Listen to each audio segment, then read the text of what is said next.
Selamat datang di Virtual Spoiler. Jangan lupa like, komen, subscribe, dan follow. Chapter 650.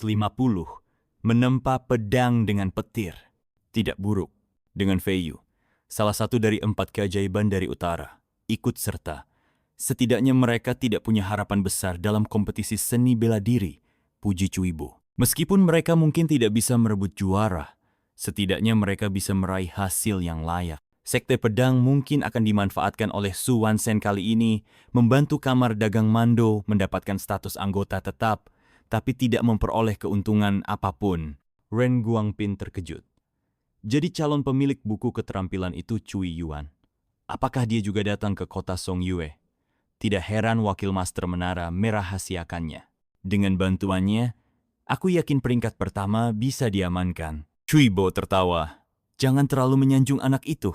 Aku datang justru untuk memperlihatkan padanya para talenta muda dari Serikat Pedagang. Aku ingin dia sadar kalau masih banyak orang yang lebih hebat di luar sana. Hahaha, Ren Guangjun ikut tertawa. Wakil kepala, Anda tidak benar-benar bermaksud seperti itu. Bukankah niat Anda sebenarnya adalah memberi pelajaran pada anak-anak sombong dari Serikat Pedagang itu, menunjukkan bahwa langit masih tinggi dan dunia ini luas? Cui Bo tersenyum tanpa menanggapi. Jelas sekali, dia sangat yakin dengan kekuatan putranya. Li Feiyu memaksakan senyum lalu berkata, "Wakil kepala menara terlalu memujiku. Aku sendiri tidak terlalu percaya diri untuk kompetisi seni bela diri kali ini. Aku hanya berharap Cui Yuan bisa mengamankan posisi pertama, supaya bebanku sedikit berkurang." Cui Bo mengerutkan dahi, lalu berbicara dengan nada berat. "Kenapa engkau berkata begitu, Feiyu? Kau tidak percaya diri bisa mengalahkan Chen Feng. Jangan lupa, kau adalah salah satu dari 4 keajaiban di utara. Dan dia bukan." Li Feiyu menggeleng pelan. "Aku tidak berani meremehkan kekuatan Chen Feng. Tapi kalau Sekte Pedang menyetujui perjanjian itu, berarti mereka yakin dengan peluang mereka." Ia terdiam sejenak, lalu berkata dengan suara rendah mungkin, "Yang akan membuat Sekte Pedang terpukul kali ini adalah orang dari perusahaan dagang Tianyuan." "Li Yongxiao?" tanya Cui Bo. "Dia memang kuat, tapi kurasa belum cukup untuk menyaingiku," jawab Cui Bo. "Kemungkinan besar kemampuan teleportasinya adalah teknik rahasia. Tidak mungkin kekuatan spiritualnya sudah di tingkat 8, lihat saja usianya. Kalau memang begitu, itu akan terlalu mengejutkan." "Teknik rahasia, ya?" Li Feiyu tersenyum pahit. Ia tahu bahwa di kota Yufeng, Yongxiao berhasil memperbaiki susunan teleportasi antar domain yang bahkan 2 master alkimia tingkat 8 sekalipun tidak bisa lakukan. "Feiyu, jangan meremehkan dirimu sendiri. Kau adalah andalan gedung 10.000 harta dan yang terkuat di generasimu. Satu-satunya harapan untuk menghentikan Sekte Pedang masuk ke dalam Serikat Pedagang adalah dirimu. Ini bukan hanya pendapat dari Serikat Pedagang, tapi juga dari Sekte Pedang." Hati Li Feiyu bergetar. Ia menjawab dengan penuh kesungguhan, "Penatua, jangan khawatir. Aku akan memberikan yang terbaik dan tidak akan mempermalukan gedung 10.000 harta." Cui Bo mengangguk. "Lakukan yang terbaik. Bahkan kalau terjadi hal di luar dugaan, yang penting kau sudah berusaha. Jangan terlalu membebani dirimu sendiri." "Baik." Li Feiyu menjawab pelan, lalu kembali terdiam. "Di mana Penatua Suan?" tanya Ren Guangxin. Penglihatannya selalu tajam dan pandangannya unik. Mungkin dia punya ide bagus. "Penatua Suan." Cui Bo mengerutkan kening. Beliau tiba-tiba mengumumkan akan masuk pengasingan. Sepertinya dia sudah mencapai titik kritis dalam kultivasinya. "Oh, kalau begitu, selamat untuknya," kata Ren Guangxang dengan nada iri. Di tingkat mereka, setiap terobosan sangat sulit dan setiap kesempatan amat berharga. Ia sendiri sudah terjebak di tempat yang sama selama beberapa dekad dan hampir menyerah sepenuhnya. "Aku harap Tetua Suan bisa menembus batasnya," kata Cui Bo. Pertemuan selesai. "Tetua Ren, tolong tetap di sini." Setelah semua orang pergi, Cui Bo berkata, "Tetua Ren, aku akan menyerahkan pelatihan Feiyu kepadamu. Tidak ada salahnya menggunakan beberapa kartu truf milikmu. Pastikan Feiyu bisa meraih juara pertama." "Wakil Master Menara, apa Anda tidak percaya pada Feiyu?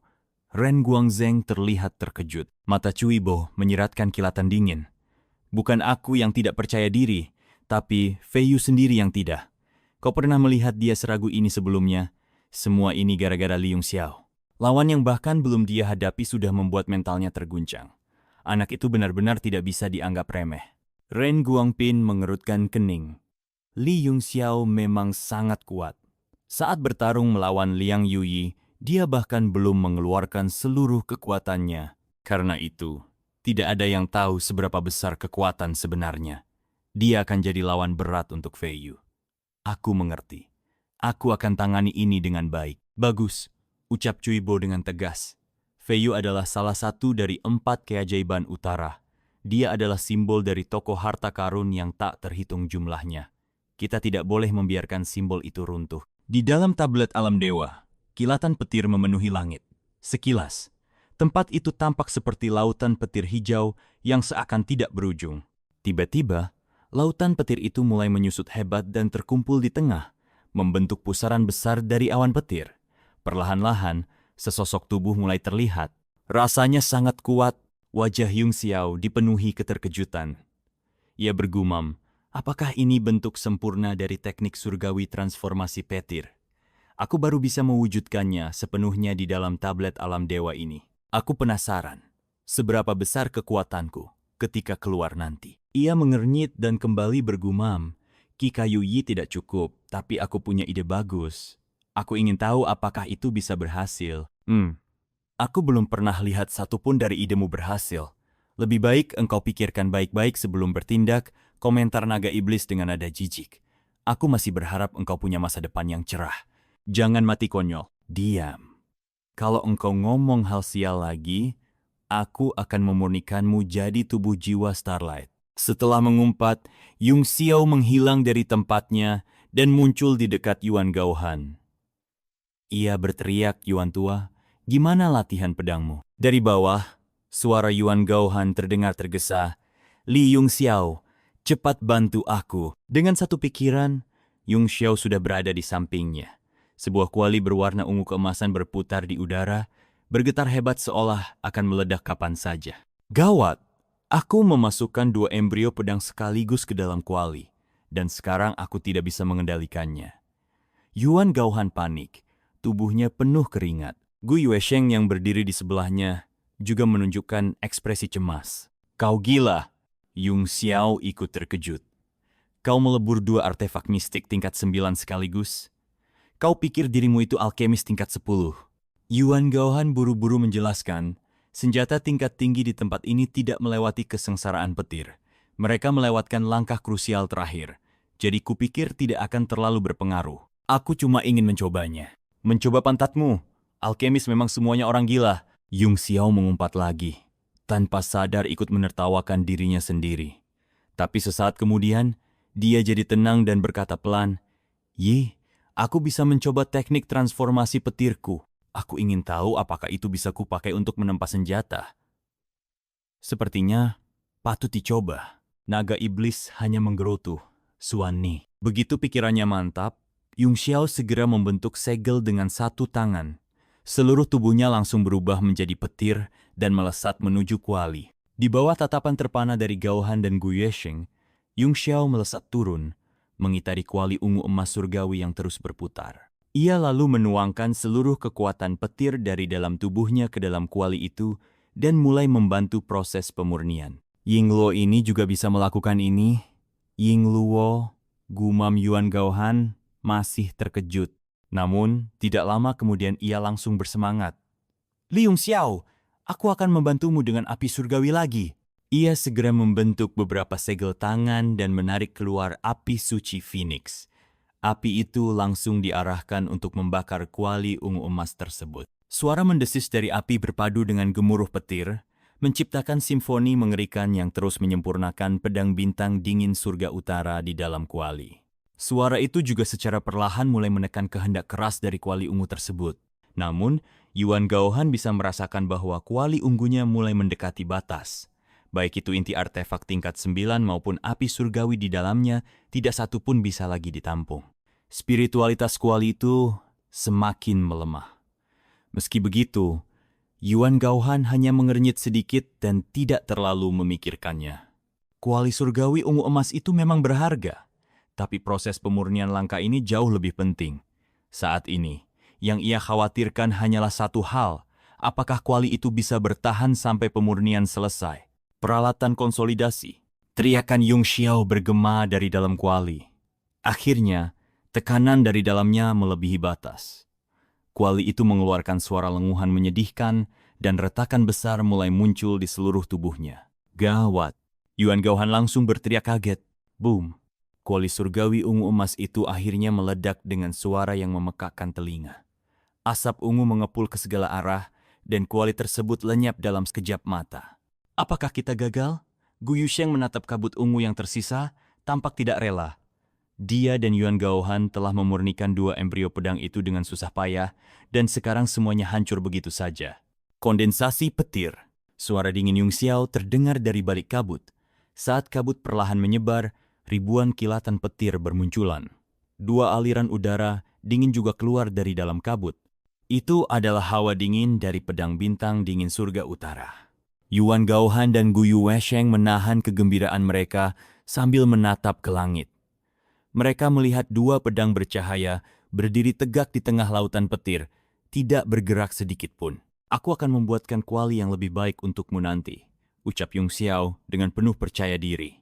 Sekarang aku akan pergi untuk melewati kesengsaraan petir dan menyempurnakan bentuk pedang ini. Begitu kata-kata itu selesai, kilatan petir melilit kedua pedang, lalu semuanya menghilang. Yuan Gaohan dan Gu Yuesheng terlihat sedikit kecewa. Mereka sebenarnya ingin menyaksikan langsung proses penempaan melalui kesengsaraan petir, terutama Gu Yusheng, karena ini akan jadi pengalaman luar biasa yang belum pernah ia lihat sebelumnya. Tapi mereka juga tahu Yung Xiao tidak akan membiarkan siapapun pergi sebelum ia mencapai puncak Martial Sovereign. Untungnya, mereka berdua merasa sangat puas karena mendapatkan banyak manfaat di tempat ini. Yuan Gaohan bahkan merasa dirinya hampir menembus ke tingkat ke-9 selama berada di dalam tablet alam dewa ini. Semua pengalaman yang ia alami di sini adalah kesempatan langka seumur hidup. Bahkan jika diusir, ia tidak akan pergi dengan mudah. Dalam hati, ia malah mulai gugup. Bagaimana kalau Yung Xiao mencapai puncaknya dan benar-benar mengusirnya? Keuntungan yang didapat Gu Yuesheng bahkan lebih besar.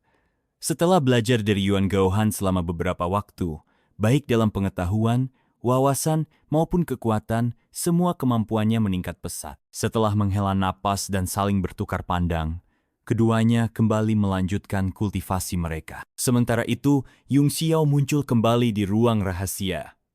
Ia menyimpan tablet alam dewa, lalu berteleportasi keluar. Tubuhnya berubah menjadi kilatan petir dan melesat dari markas perusahaan perdagangan Tianyuan, menembus langit jauh di atas. Itu Ying Luo barusan. Dalam sekejap, beberapa orang bergegas keluar, saling memandang, dan menatap rumah yang kosong itu. Besok adalah pertemuan ganda. Tuan Muda Yun, Anda akan pergi sekarang? Tanya Kaisar Muda Haolian dengan heran.